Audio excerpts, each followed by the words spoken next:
हमारा चिंतन गीता अध्याय 9 श्लोक 2 पर चल रहा है।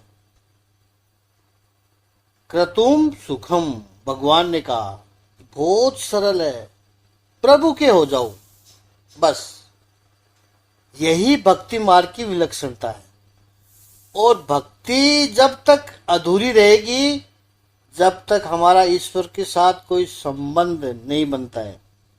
यह समाज में एक संदेश के रूप में सबके पास जाना चाहिए, क्योंकि कई लोग पूछते हैं कि बहुत कुछ करते हैं हम भक्ति में, जो हमें बताया जाता है सब कुछ करते हैं, पूजा पाठ करते हैं, जल्दी उठते हैं, नहाते हैं, धोते हैं, माला फेरते हैं, सब कुछ करते हैं, यात्रा करते हैं, तीर्थ यात्रा करते हैं। लेकिन प्रामाणिकता से कहें तो वो स्वीकार करते हैं कि हमें आनंद नहीं आता है। कर रहे हैं सब कुछ, लेकिन उसका जो परिणाम बताया जाता है, जैसे दूसरे भक्तों को आता है, उनका जीवन देखते हैं तो उनको आता है, बड़ा आनंद आता है। उनकी जब इच्छा होती है तो परमात्मा सन्मुख आकर खड़े हो जाते हैं, साक्षात्कार भी करते हैं, परमात्मा उनको दर्शन भी देते हैं। उनको वरदान के बारे में भी भगवान पूछते हैं। वो अलग बात है कि उनको कुछ चाहिए नहीं, वो मांगते नहीं है भगवान से। और हम इतना करते हैं, इतना कुछ करते हैं कि कभी एक झलक भी दिखाई नहीं पड़ती भगवान की। साक्षात्कार होना तो बहुत दूर की बात है, और कुछ नहीं तो कम से कम आनंद तो आना चाहिए। आनंद ही दूर रह जाता है, फिर स्ट्रेस हो जाता है कि इतनी माला फेरनी है, पाठ करना है। ऐसा क्यों होता है? महापुरुष उत्तर देते हैं कि करते सब कुछ हो, उसमें आनंद नहीं आता है। क्यों? क्योंकि ईश्वर के साथ कोई संबंध नहीं बना। भक्ति में आनंद तभी आएगा जब परमात्मा के साथ कोई संबंध बने। एक संसारिक दृष्टांत से इस बात को समझते हैं। आप समझ लो, सुबह जल्दी उठकर नहा धोकर तैयार हो जाओ, कपड़े पहन लो, रसोई बनाओ, ये करो वो करो, सब कुछ करो, दौड़ धूप करो, लेकिन आपको ये पता ही नहीं है कि ये सब किसके लिए कर रहे हो। लेकिन हमें निश्चित हो कि जो भी कर रहे हैं अपने पुत्र के लिए कर रहे हैं, अपने भाई के लिए कर रहे हैं, अपने पति के लिए कर रहे हो, या पति अपनी पत्नी के लिए कर रहा हो, तो उसमें एक भाव आता है, मैं अपने लिए कर रहा हूं, अपनों के लिए कर रहा हूं।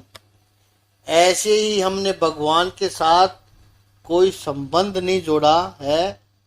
जिस क्षण हम परमात्मा के साथ संबंध जोड़ लेंगे, जो भी संबंध आपको ठीक लगे, भगवान श्री कृष्ण हमारे पिता के समान है, भाई के समान है, पुत्र के समान है, पति के समान है, और कुछ भी नहीं तो मित्र के समान है। भगवान है। आप कोई भी संबंध उनके साथ रखो। भगवान कितनों के मित्र रहे हैं। बाल्य अवस्था में आप देखो, ब्रिज सखाओं के मित्र रहे हैं, गोपियों के मित्र रहे हैं, राधा के मित्र रहे हैं। बड़े हुए, संदीपनी ऋषि के आश्रम में पहुंचे, विद्या अभ्यास के लिए गए तो सुदामा के मित्र। युवावस्था में जब आए तो द्रौपदी के सखा। महाभारत पढ़ो, आपको पता चलेगा। एक विलक्षण संबंध है भगवान कृष्ण और द्रौपदी का। सुदामा और श्याम, भगवान का एक विलक्षण संबंध है, द्रौपदी के साथ विलक्षण संबंध है। श्याम और श्यामा का संबंध, द्रौपदी, कृष्ण और कृष्णा का संबंध द्रौपदी के साथ है। श्यामा और कृष्णा, ये द्रौपदी के नाम है। श्यामा राधा जी को भी कहते हैं, लेकिन कृष्णा द्रौपदी को ही कहते हैं। भगवान श्री कृष्ण द्रौपदी को सखी कहकर पुकारते थे। द्रौपदी भगवान श्री कृष्ण को पब्लिकली पांडवों की उपस्थिति में, महाराजाओं राजाओं की उपस्थिति में, अपने भाई धृष्टद्युम्न की उपस्थिति में एक श्लोक है वन पर्व में, 5 पांडव बैठे हैं, धृष्टद्युम्न भाई बैठा हुआ है, उनके सबके सामने द्रौपदी भगवान श्री कृष्ण को सखा कहकर पुकारती है। ऐसा दोनों का भाव रहा है। उस समय उस संबंध में इतनी पवित्रता थी, उनको कभी भी धर्म का भाई या धर्म की बहन बनाने की आवश्यकता नहीं पड़ी। सखा, द्रौपदी के सखा, उद्धव के सखा, अर्जुन के सखा, मित्र भाव है। कहने का आशय परमात्मा के साथ संबंध बना लीजिए, तब भक्ति में आनंद आएगा। क्रतुम सुसुखम, और श्रीमद् भागवत में भी और अन्य ग्रंथों में भी प्रमाण है। समग्र सृष्टि के ऊपर जगदीश की, भगवान की सत्ता चलती है, और जगदीश के ऊपर, अपने भगवान के ऊपर भक्त की सत्ता चलती है। स्वयं भगवान ने श्रीमद् भागवत में कहा है कि मेरे भक्त जहां जाते हैं उनके पीछे पीछे मैं चलता हूं। केवल पढ़ने से, केवल सुनने से, केवल चर्चा करने से ये ज्ञान कठिन है, ऐसा भ्रम निर्माण हो सकता है। लेकिन क्रतुम अर्थात जो आचरण करता है उसके लिए तो परमात्मा सुसुखम ही है, बहुत सुगम है ये ज्ञान।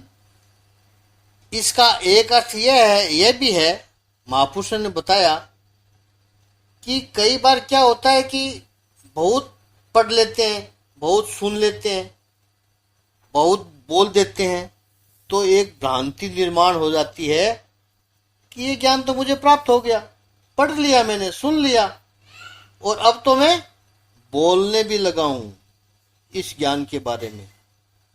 तो एक भ्रांति निर्माण हो जाती है कि ये ज्ञान तो आ गया, मुझे ज्ञान प्राप्त हो गया। ये भ्रांति बहुत हानिकारक है, ये भ्रांति बहुत नुकसान देने वाली है। क्रतुम यानी आचरण में आ जाओ, फिर ये सुसुखम हो जाएगा। और फिर प्रभु ने 8वां लक्षण बताया इस ज्ञान का। ये ज्ञान कैसा है? कहा अव्ययम, अव्ययम है।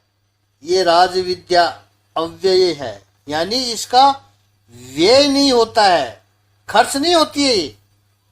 श्रीमद् आदि गुरु शंकराचार्य जी ने अपने भाष्य में लिखा है, किसी भी कर्म या व्यय का, व्यय कब होता है, कोई कर्म व्यय कब होता है?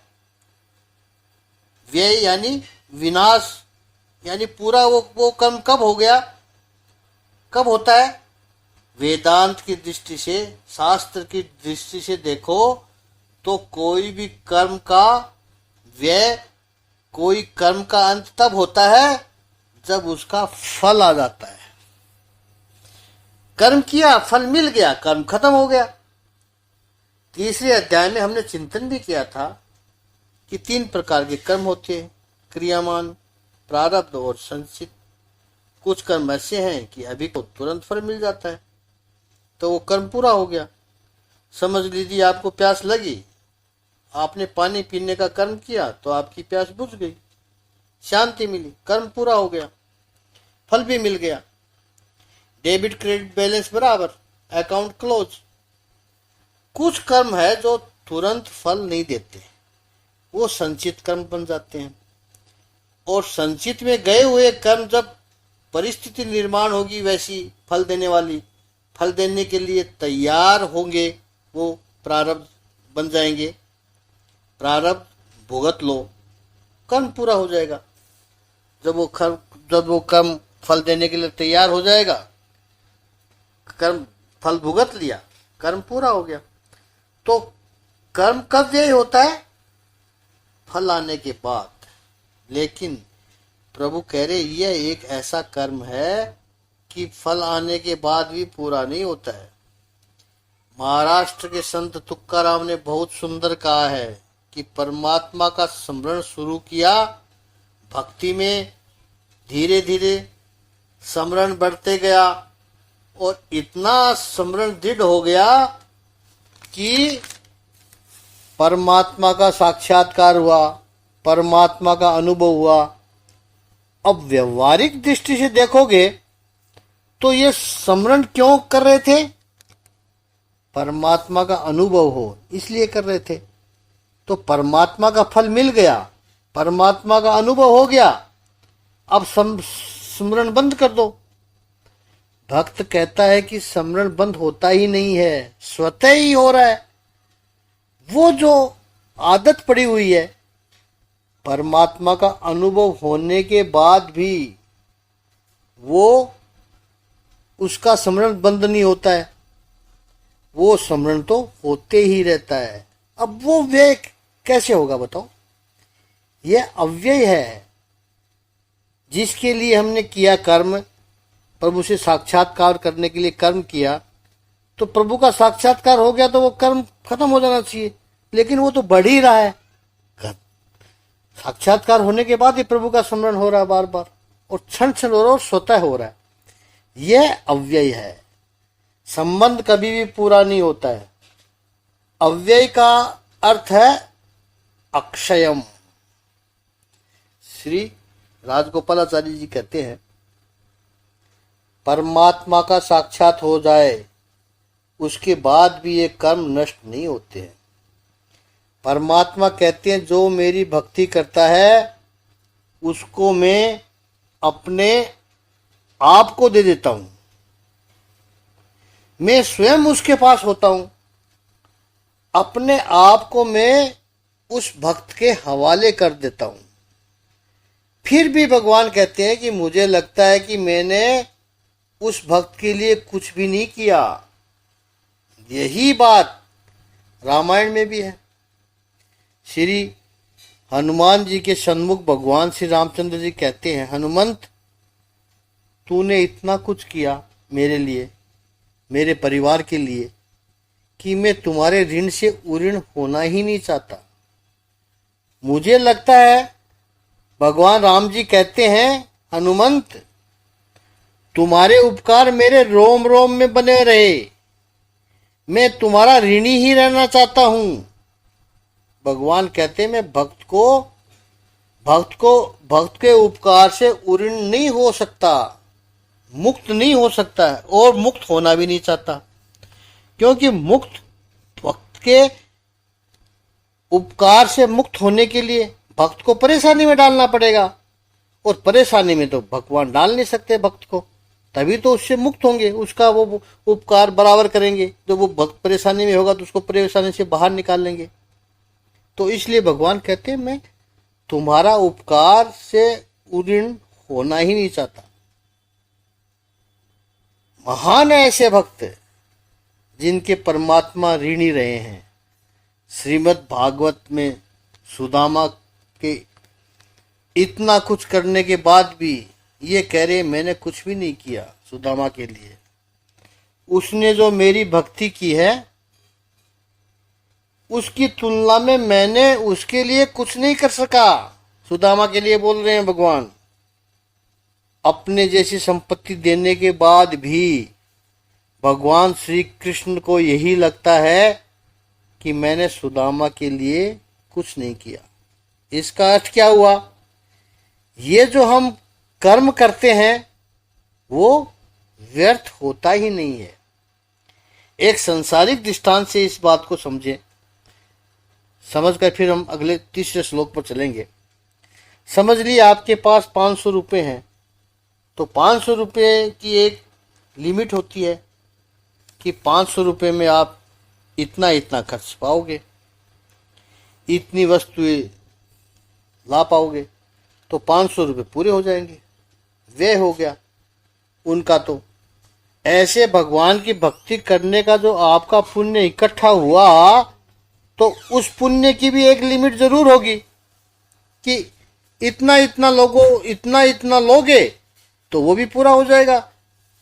संसार की वस्तुएं लेने जाओगे तो सारा पुण्य चुकता हो जाएगा, उसमें व्यय हो सकता है। कोई कहेगा कि मैं इतना पुण्य करूं तो मुझे ये मिल जाएगा, इतना पुण्य करूं, इतना कर्म करूं तो मेरा मकान बड़ा हो गया जाएगा, इतना पुण्य करूं तो कर्जा चुक जाएगा, गाड़ी बड़ी आ जाएगी। तो वहां आप पुण्य खर्च करते जाओगे। लेकिन भगवान का साक्षात्कार मुझे हो इसलिए मैं पुण्य कर्म कर रहा हूं, तो उसको तो कोई प्राइस टैग भी नहीं होता है। भगवान का साक्षात्कार में तो कोई प्राइस टैग है नहीं कि इतनी इतनी भक्ति करोगे तो साक्षात्कार हो जाएगा। बाकी सब अनुष्ठान संसार में आपको सकाम कर्म के क्षेत्र में मिल जाएंगे, कर्म कांड में, कि इतना यज्ञ करो तो ये फल मिल जाएगा, ये पूजा करोगे तो ये फल मिल जाएगा, कर्म कांड में मिल जाएगा और प्राप्त होगा भी। अच्छी तरह से विद्वान ब्राह्मणों की उपस्थिति में विधि विधान पूर्वक श्रद्धा पूर्वक अनुष्ठान करो तो फल अवश्य प्राप्त होता है। लेकिन वो सब कर्म व्यय हो जाएंगे। फल पूरे हो गए तो सारे कर्म व्यय हो गए। परमात्मा के अनुभव के लिए कितना कर्म करना पड़ेगा, क्या करना पड़ेगा, अब उसका तो कोई नाप नहीं होता है। ऐसा नहीं है कि 20 माला फेरोगे तो भगवान मिल जाएगा, ऐसा नहीं होता है। उसके लिए कोई कर्म नहीं है, लेकिन उसमें आपकी श्रद्धा देखी जाएगी, आपकी निष्ठा देखी जाएगी, तो परमात्मा तुरंत प्रसन्न भी होंगे। और यह भी नहीं है कि परमात्मा का दर्शन हो गया तो आपका किया कराया सब नष्ट हो गया। अव्यय है ये ज्ञान, ये विद्या ऐसी है, ये सनातन है। और चूंकि ये ज्ञान सनातन है तो इस ज्ञान को पाने वाला भी अविनाशी हो जाता है, अव्यय हो जाता है। बस बात केवल इतनी सी है। आगे का चिंतन कल करेंगे। ओम श्री सच्चिदानंद भगवान की जय। ओम श्री आनंद गंध भगवान की जय।